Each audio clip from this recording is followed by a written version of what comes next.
Hi, this is Julie Campbell for Studio Calico, and I'm here to share a tutorial on how to create this coordinated baby gift set using items from the November Walden release. These are the digital stamp brushes that coordinate with the card kit from this month. So what I did was I opened each of these images in my Silhouette software, traced the shape, and then cut it out onto freezer paper. You can buy freezer paper by the roll, or you can buy them in letter size sheets. So that's what I'm going to be using for this project. So once you've cut each of the shapes out, you now have 3 unique stencils. I cut my images out using the pattern paper settings on my Silhouette, but you might just want to experiment a little bit and see what works best with your machine. Now there are 2 sides of this freezer paper. One is shiny and one is more matte. And you want to make sure that the matte side is up and the shiny side is down, and you just take an iron, you use it on a dry setting, and you just go over the stencil, and it's going to temporarily adhere the stencil onto your fabric pieces. So now I am just placing a barrier in between my onesie. I don't want any of the paint that I'm going to use to leak through and get on the back of the shirt. So feel free to use chipboard or whatever you have on hand. This is some fabric medium, and what it does is when you add it to regular acrylic paint, it turns that paint from a craft paint to a fabric paint. So now you can use it on t-shirts or any kind of fabric.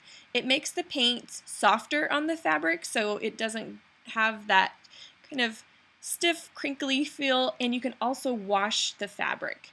So whenever you mix the paint with the fabric medium, you need to have a ratio of 2 to 1. You want twice as much paint as fabric medium. So I don't need a lot of paint, so I'm just using a small amount. I'm using a ½ teaspoon of paint and 1/4 teaspoon of fabric medium. And then once you have those two, just mix them together until you have it completely mixed and you have your original color showing through. I did the same thing with some gold paint and some mint paint, and I'll just set those aside. So now I'm just taking a stencil brush. You can use any kind of foam brush or a paint brush, but I think it works better when you use this type of movement whenever you're placing the paint onto the fabric.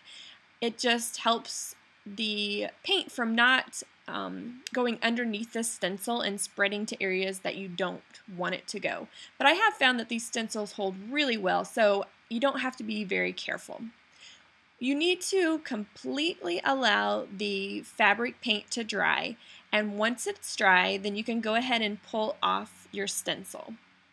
I use my embossing heat tool just to kind of speed up the process, so that works too, or you can just allow it to air dry.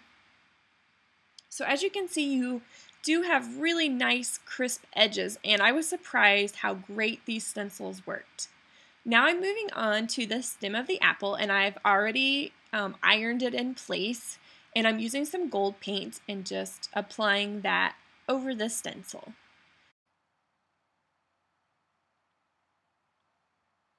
So now I have applied the last piece of the stencil, which were the leaves, and I'm just applying some mint paint over the top.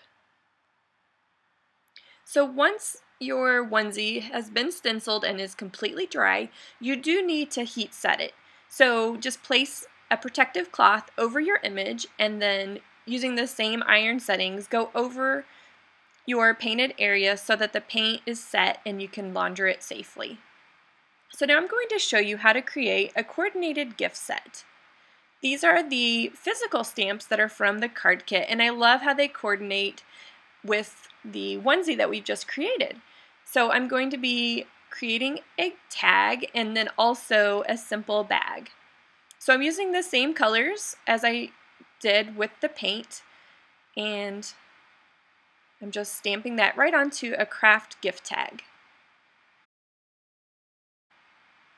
And that's one of the things that I love the most about the Color Theory line, is that there are so many different products that coordinate perfectly, and you can use them all together and make a really nice ensemble, a cute gift. So now I have a plain white gift bag, and this is something that you can find at the dollar store or really inexpensively at a big box store.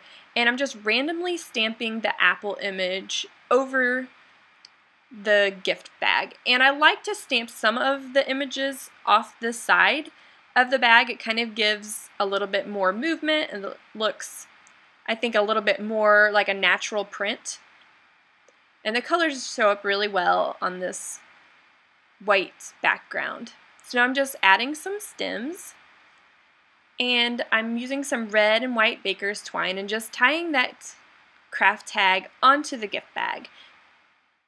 So this completes my tutorial, and I really hope that you give these techniques a try. It's so easy to create a really cute handmade gift set. For more information, you can visit studiocalico.com.